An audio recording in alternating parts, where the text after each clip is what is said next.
Now, I just briefly want to make the people understand, how can anyone do something like this? And for that, I have to explain to you what is RSS. RSS, Mr. Narendra Modi is a life member of RSS. RSS was an organization that was inspired by Adolf Hitler and Mussolini, came about in 1925. They believed in racial purity, racial superiority. They also believed they were an Aryan race, like the Nazi believed they were an Aryan race. All that I'm saying can be verified. This is the time of information revolution. You can Google all this, what I'm saying. But it is very important for me to explain this to you so you know what is happening in India. This RSS believed in the ethnic cleansing of Muslims from India. At one point, there was racial superiority of the Hindu race. Secondly, it was hatred for the Muslims and for the Christians, because they believed that this golden age of Hindu civilization was stopped because of Muslim rule centuries back and then the British rule of India. So it was racial superiority and hatred for Muslims and Christians. This is openly stated. You look at the founding fathers of RSS, Golwalkar and Savarkar. Just Google them and you'll find out. And this ideology of hate is what murdered the great Mahatma Gandhi in 1948. It was this ideology of hate that made Narendra Modi in 2002 do a pogrom against Muslims in Gujarat when he was the chief minister. He allowed 3 days for these RSS goons who were inspired by the Hitler brown shirts. They actually wear brown shirts. This RSS, the Congress Home Minister gave a statement that in RSS camps, terrorists are being trained. And these terrorists butchered 2,000 Muslims and 150,000 Muslims were made homeless. Narendra Modi could not travel to the US because of that. And I need to make you understand this background before I explain to you that what sort of a mindset would lay siege to 8 million people with 900,000 troops.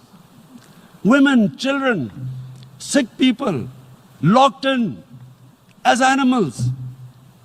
In fact, of what I know of England, if 8 million animals were locked in, the RSPCA would have made a lot of noise about it.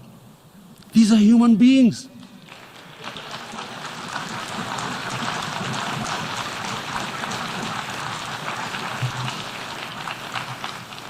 And Mr. President, what comes with racial superiority, these illusions of Aryan superior race, is arrogance. The two go together. And it's arrogance that makes people make mistakes and do stupid things. Cruel things like what Narendra Modi has done. It's sheer arrogance. And it's arrogance that has blinded him from the fact that what is going to happen when the curfew is lifted. Has he thought about it? This hasn't been thought through. What is he going to do when he lifts the curfew? Does he think that people of Kashmir will quietly accept the status quo because India has changed the constitution and taken away the special status? They'll accept that? Mr. President, 100,000 Kashmiris have died in the past 30 years because they were denied the right given by the United Nations, the right for self-determination. 100,000 have died and 11,000 women have been raped. There are two United Nations human rights reports on this. The world hasn't done anything because India is a huge market, 1.2 billion people. Sadly, the material prevails over the human. But this has serious consequences. Again, I repeat, that's why I'm here. Look, what is going to happen when the curfew is lifted will be a bloodbath. The people will come out. There are 900,000 troops there. They haven't come to, as Narendra Modi says, he's done this for prosperity of Kashmir. This is supposed to be for the development. These 900,000 troops, what are they going to do when they come out? There'll be a bloodbath. Has he thought it through what happens then? Mr. President, has anyone thought that what happens when there is a bloodbath? What do you think the impact will have on people of Kashmir? What do you think they will think? The way they have been boxed in their houses, treated like worse than animals, no rights. Thousands of all the political leadership has been arrested, taken out of Kashmir. Even those Kashmiri leaders who were pro-India have been taken out. 13,000 boys have been picked up and taken to God knows which destinations. So what do they think? What will the people of Kashmir do when they lift the curfew? They will be out in the streets. And what will these soldiers do? They will shoot them. They've already used pellet guns, blinded young boys. In the last 6 years, the 5 years, the oppression that has gone on in Kashmir. And so, Kashmiris will be further radicalized. Mr. President, there will be another Pulwama. And guess what? India will blame us. They're already blaming us. They're saying all this is happening because of Pakistan. One of their defense ministers said there are 500 terrorists lined up on the border to go in. Why would Pakistan send 500 terrorists when there are 900,000 troops? What impact are they going to make? What will they do? And don't we know that the moment there is some terrorist attack, all that will happen is there'll be further cruelty and oppression of the people of Kashmir. We will just give the 900,000 troops to further crush the people of Kashmir. And then we'll give the Indian government an excuse that, look, Pakistan is a terrorist state, and this mantra that has gone on, Islamic terrorism.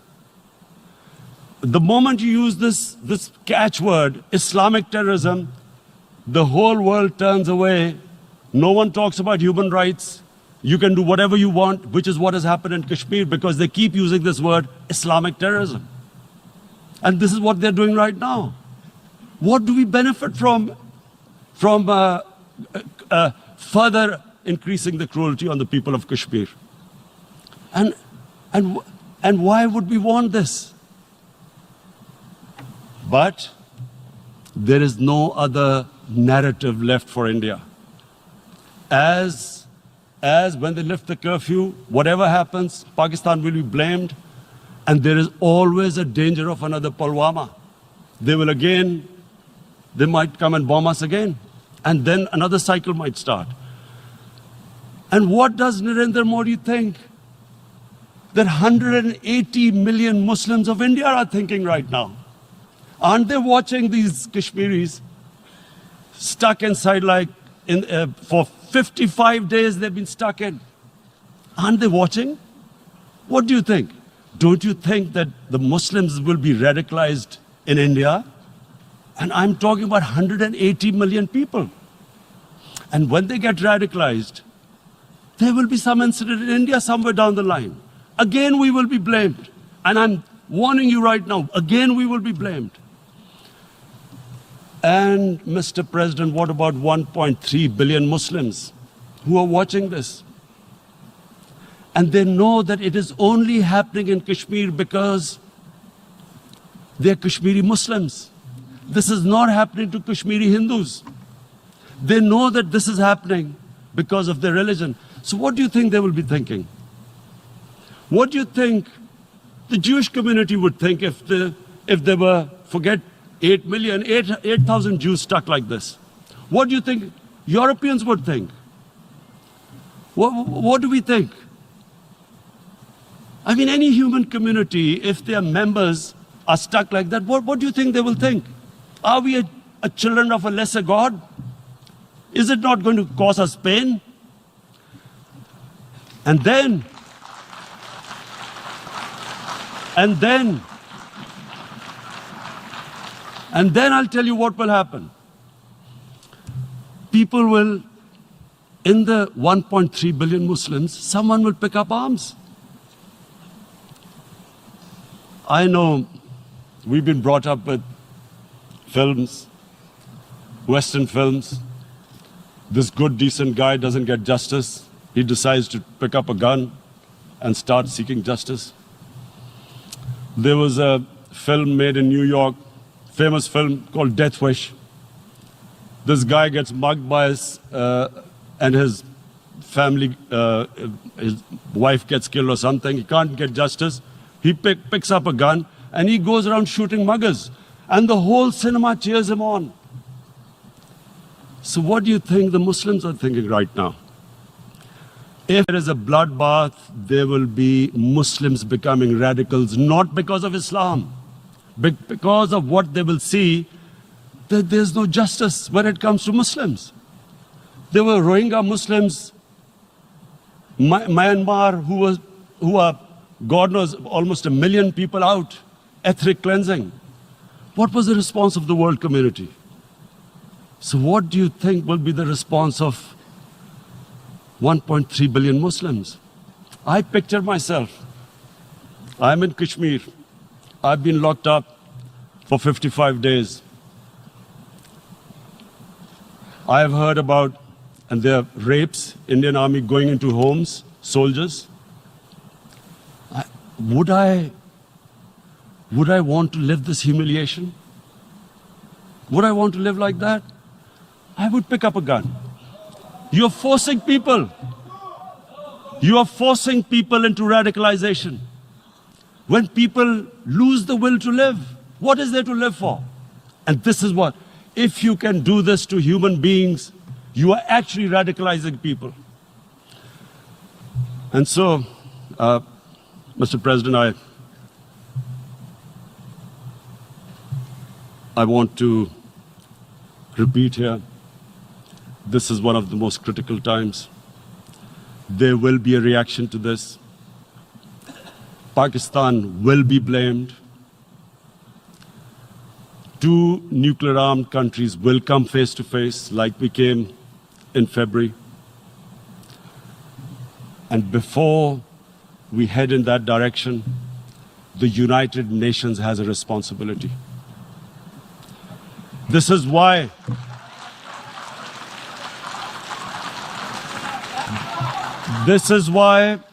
the United Nations came into being in 1945. You were supposed to stop this happening. I feel we are back to 1939. Munich. Czechoslovakia has been taken, annexed. What is the world community going to do? Is it going to appease a market of 1.2 billion, or is it going to stand up for justice and humanity?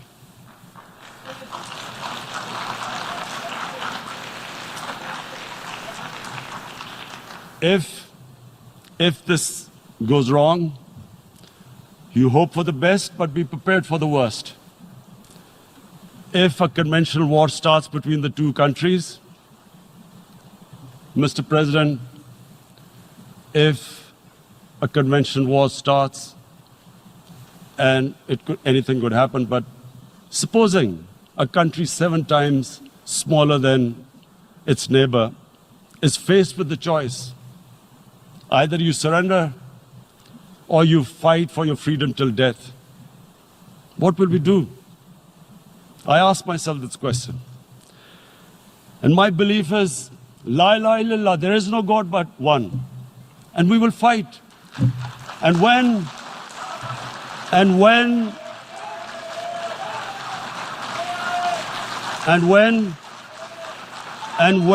a nuclear armed country fights to the end, it will have consequences far beyond the borders. It will have consequences for the world, which is why I repeat I'm here. Because I'm warning you, it's not a threat. It's a fair worry that where are we headed? And I've come here to tell the UN, you've got to, this is a test for the United Nations. You are the one who guaranteed the people of Kashmir the right of self-determination. They are suffering because of that. And this is the time. This is the time not to appease like in 1939 appeasement took place. This is the time to take action. And number one action must be that India must lift this inhuman curfew, which has lasted for 55 days.